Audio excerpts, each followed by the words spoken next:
Alright. Hello and welcome to episode number 5 of my project Mission Earth. I'm very enthusiastic about today's episode because a lot has happened since last time. Last video I put out on my Facebook and Instagram to tell my friends about my project, and I also used the opportunity to ask for help if anyone could help me out with my living situation and my working situation. And someone did. A friend and a former colleague reached out and said they had rooms at this is what you say in English, it's like it's an entrepreneur that take care of roads. That's like their main income, and it's like a janitor company, and they have room here for the workers, and they said I could rent a room here. And I also had some jobs for them, so I'm subcontracting and I'm out laying out gravel so people don't slip. Today it's snowing, so maybe I'll do some snow removal, but first I'm gonna be ski coaching, because that's one of my gigs as well, and might be my favorite one. I like it very much to teach people to ski, because I know skiing very well, and it's quite a challenge to meet people that has never skied before, that just immediately they start sliding, they just fall down. So I have to relay to them how this works inside of the body, because they kind of have to switch some default programming when it comes to sliding through space, because that's something most people are not used to, because you can stand still on the skis but you're still moving through space, so your brain reacts to this with just emergency mode, go down, fall down, hug the ground, so you're safe. So you have to override this reaction, and you can slide through the forest on skis. So I like this very much. Also today it's half moon waning, so it's on the way down. One trick I learned is that when you look at the moon and you see it with your right side, it's going up, and with your left hand it's going down. I might have to check into that because I'm not sure if it was the right or left. Anyways, it's half moon in Libra, Scorpio, going down, that I'm sure of. And since last time, I give myself 6 point on spirit, so I'm up to 70. 8 point on the mental, 50 there, and 6 on the material. So spiritually, it was very nice to reach out and get so much response. So thank you very much, everyone who responded to my last post. That made me feel loved and appreciated and very happy. And I really want to be in that position that if someone asks if, oh, can I get a job or a place to stay, I'll be like, yeah, I'll hook you up. And so mentally I felt more balanced and better this last week, more motivated, and it's very nice to have a place to sleep. I had a place to sleep before this at my friend's warehouse, but there was no shower or toilet there, and it's very nice to have my own toilet and shower. It's quite nice. So the material aspects is also highly improved, and now the next is to find a more permanent place where I also can have my kids Jalil and Nila every other week, and we can be in a quite normal situation. I also had some more job opportunities, so I'm applying for more jobs, and it feels like this is going very, very well. one thing I have noticed with myself with starting this project, and what I've made a switch internally, and I feel that my motivation is very much stronger now, is that I switched from an external hoping and wishing for change to an internal knowing and doing and making change. So the last couple of years I've been on what we call the Norwegian lykke and fromme vibe, and this, the universe will take care of you, and just attract and let it all come to you. And this I believe this works. Maybe I'm just not as good as I wish to be with this law of attraction game yet. But what I've noticed is that before I was hoping that, for instance, my investments would just skyrocket, or I am in several casting agencies. Now I would think that, oh, if they just cast me for this one advertisement job, I would get, 40,000 kroners, and then I'll be all set and can get a place to stay. So I've been hoping and wishing for these external causes to improve my situation. But now I changed to me doing to change my situation. And that helps a lot for my motivation as well. Because now it's all on me. I'm not wishing or hoping for anything to just come and save me. I am hustling every day. I'm out. Like yesterday, I got up in the morning. I was out with working with the gravel. Then took skiing classes, and I'm back driving gravel. Today I'm going skiing after the video here, teaching, which is very cool. And then in the afternoon, now it's snowing, so I'm ready to do snow removal or more gravel. So I'm excited about that. And yeah, I also note down, ask and thou shalt receive. And I asked, and the asking for help part has been something that I've been thinking about. It's like, oh, should I just be like, oh, please help me? And it's a kind of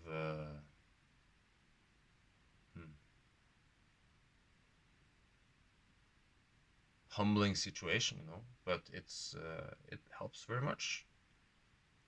And I want to make a note, because I on feedback from some earlier episodes, and I think it was the pattern and the matter part, where I'm from, and the relation with my parents, and there is no blame. And also with my situation, I don't blame anyone that I didn't get a better job, or that I am feeling or thinking this way. I'm only looking at cause and effect, and everything is up to me. I had so many chances through my life. I've been offered jobs I said no to. I have been offered places to rent I said no to. I have had a lot of money I just squandered. So all the opportunities has been there all the way, and they are still there. So there's no blame on any external entities that my situation is like it is.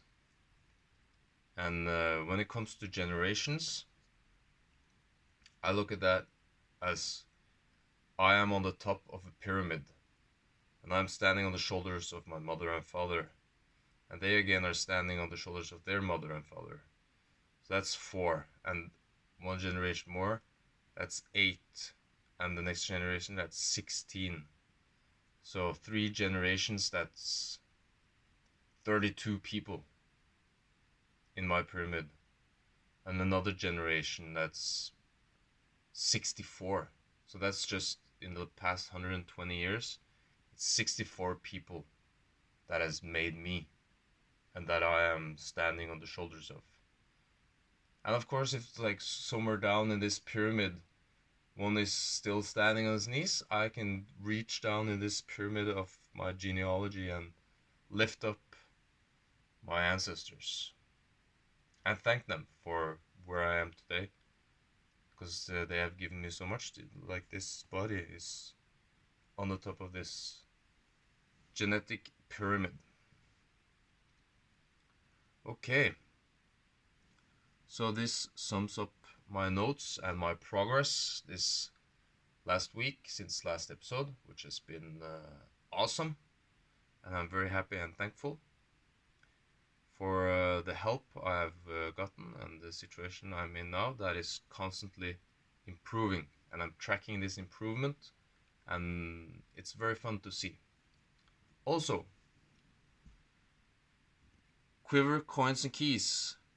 When it comes to my quiver, I gotten this yellow vest that I use when I'm out in the night working the streets, and I have this other vest that I'm using when I'm ski coaching. So I got these two vests that I'm not changing hats for different roles, but I got different vests so people see me when I'm out working. I found a pair of keys last week.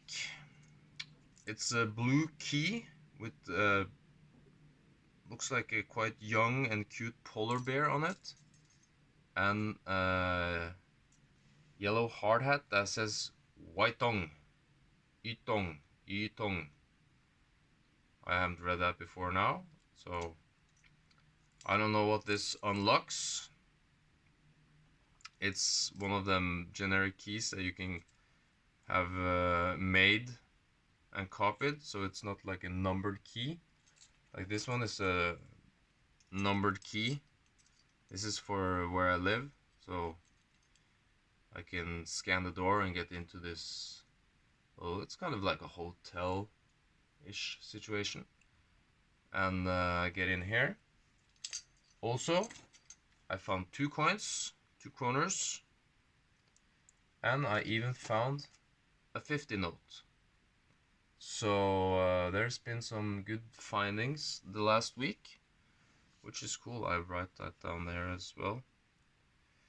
2 coin plus 50 and 1 key. So I'm thinking, you know, maybe this is the key that has opened the door into this, because this is kind of a hard hat environment workplace. Oh, and a blue polar bear. We'll see what that is. Also, I want to report on the dream activity lately that has been quite active. And I follow some people in the web, and they write about this. That is a lot of happening in the astral planes, and in my dreams I meet a lot of people. It's yeah, I go and meet people, and they give me things or tell me things. Sometimes I deliver and give things to people. So that's what I'm doing in my dream world. Okay, tomorrow starts a new week. I'm excited. It looks like this. I can fill this in. I got a teacher job. So I got a job interview on Monday, and I'm teaching food and health at the school, alternative school here in Oslo, from Tuesday to Friday. So that would be exciting. Okay. On today's episode, the theme is meditations. Meditation. And this is to take this journey that started off in Alaska, and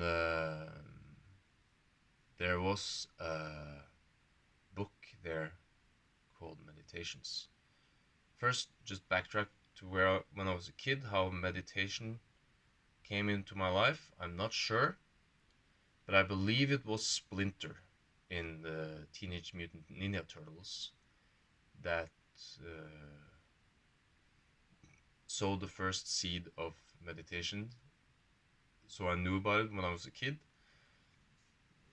And when I was at my grandpa's summer house, we had this Chinese straw hat that was hanging there that my dad brought home from when he was a sailor. And when I was there in the summers, I would take this hat and put on and go and sit out and look outside, look towards the sea, and I would meditate. And yeah, I was kind of like playing. I was meditating with this hat, and I knew it was something that came from Far East, but this was my first times meditating. And I don't know if it was Splinter who taught me, but that's the only, when I'm thinking back, that's the only idea I get, that might have been where I've gotten this knowledge as a kid. Fast forward, history class at the University of Alaska. We were being taught about the Roman Empire. And we're in this auditorium, and the teacher goes, blah, blah, blah, and he also wrote the book Meditations. And I was like, whoa, whoa, whoa, did you just say Meditations? And after class, I went up to the teacher, and I was like, oh, you talked about a book that said Meditations. Is there really a book about meditation? Because this word had stuck with me from since I was a kid. And then suddenly someone dropped this meditation bomb into my life. And I haven't, all through my teenage years, I had no information about any yoga or meditation. It was this both when I was a little kid, and then it kind of eluded me through my teenage years, and then when I came to Alaska, there it was again. So I went to ask the teacher, and he said, yeah, there was this Roman emperor called Marcus Aurelius. He's the guy in the beginning of the movie The Gladiator. He's the old emperor at this first battle there. And he wrote this book called Meditations. And it's not about meditating. It's his reflections on life. So it's a philosophical book. And I read it, and it's a good book. One of the things I remember from it is that it says, welcome every gray hair like a long lost friend.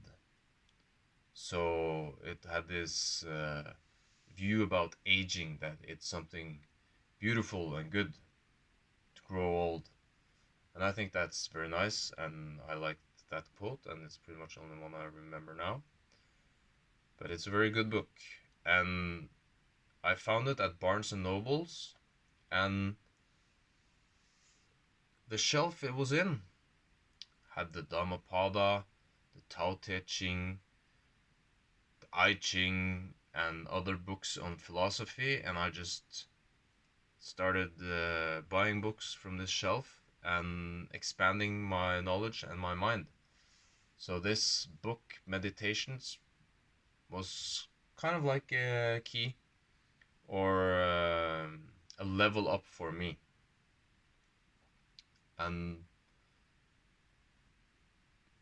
is a part of this journey that started from Anchorage. Since that, and also since I was a kid watching the Ninja Turtles, the meditating has been a part of my life, and still is, and I like it very much. And when it comes to the word, it's meditation. Sounds much like medication, just with a T. So it's something that brings health or makes you well in the word sense. And it's also medi, which is like in between or duality kind of word, like mediate, or what are the words on mediocre. Mediocre is like, it's like mediocre. In between. So how I think of this, it's mediation and getting in between are two forces. Because as I see this, I have two forces within me. I can call it yin or yang, or female or masculine, or masculine feminine, or logic and creative. I have my inner world, my outer world, above, below, light, dark. In this world where all is one, our experience is duality. We need darkness so we can see shapes that light hit and reflects. You know, if there wasn't any darkness, it was just all be white and we wouldn't see anything. So meditation to me is mediating duality. So when I meditate, I sit down, cross-legged. It's beneficial to have a pillow, so to get the hips higher than the knees. Now I'm sitting in the bed, so I'm sinking down a little bit, but that's okay. And I just sit down, like I did with this hat when I was a kid, and how I learned from Buddhist texts and also Zen Buddhism is that just sit, and it's nothing more to it.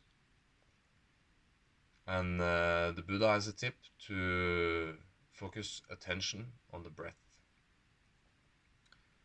And the breath is the Holy Spirit, you know, so you have your attention on the most holy and the life-giving force, and then I just let my body relax and my mind relax, and things happen, you know, thoughts arise, and the clue then is not to be attached to it. And then bring my attention back to my breath and just being.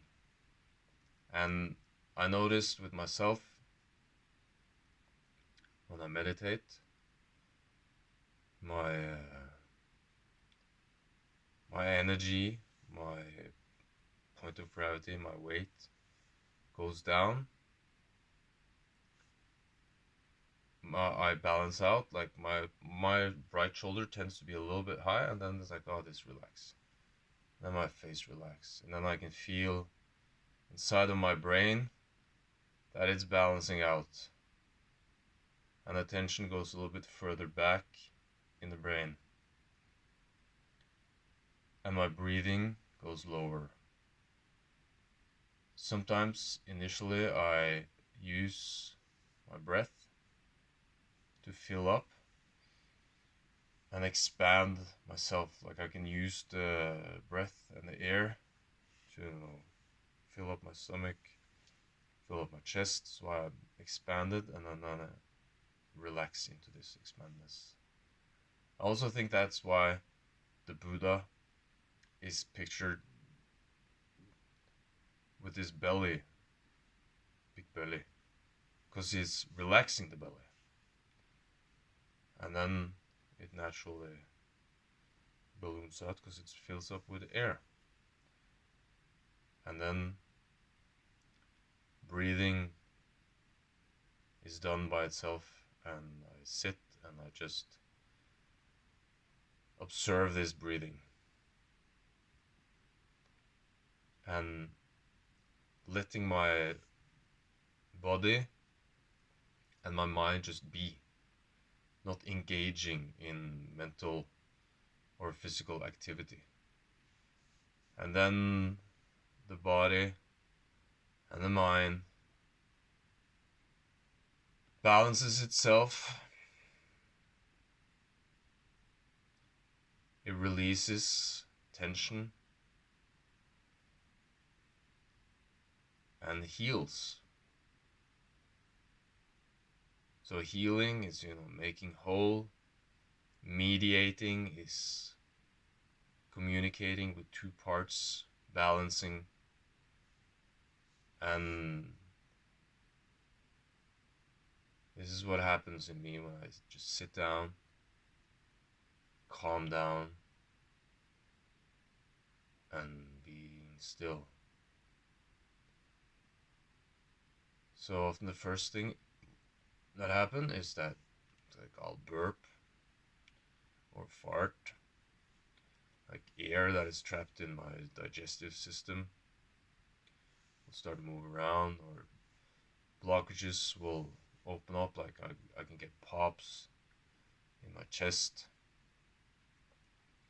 and my spine will start straightening and yeah, start relaxing.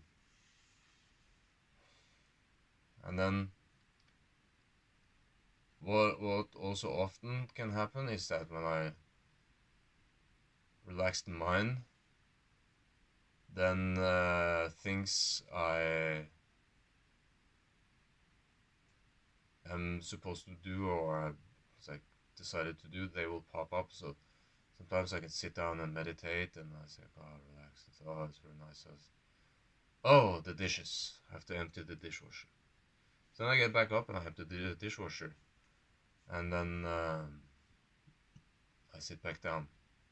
And then the book is very nice to have when I meditate, because I will remember tasks I need to do, And I sit down and it's like, oh, I have to call this. I promised to call Johnny. It's like, oh, call Johnny. Okay, and then then I don't have to think about that, because I've written it down. And I go back and I relax into my breath.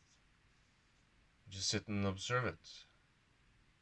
And it's nice. Sometimes tears will stream, and cause that's an emotional release, and I can sigh, and sometimes maybe I can feel pains, and then it can help to move the spine. Very often, my meditation brings me into a stretching and kind of yoga practice. And someone told me once that doing yoga, the stretching and the physical part, is just so that your body is in shape so you can sit still for longer periods of time. And then I just relax.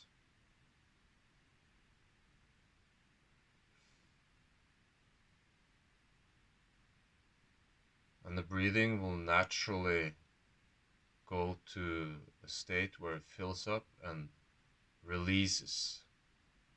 And when that's the type of breath we have when we sleep.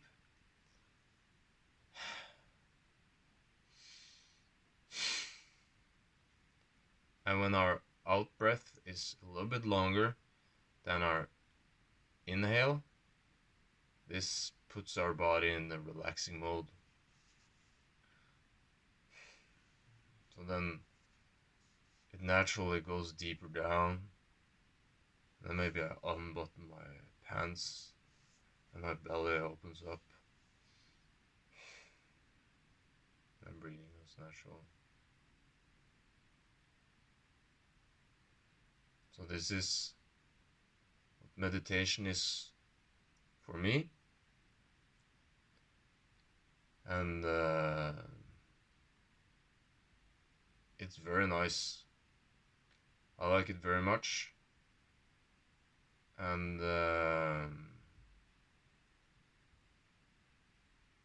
it slows my inner pace down. So it's easier for me to meet the world and be calm. Be calm to become. Mm.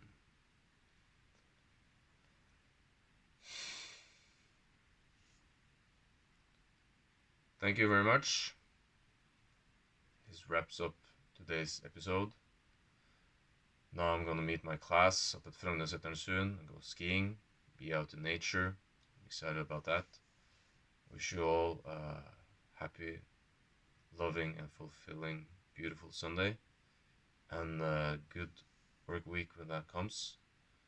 And thank you very much.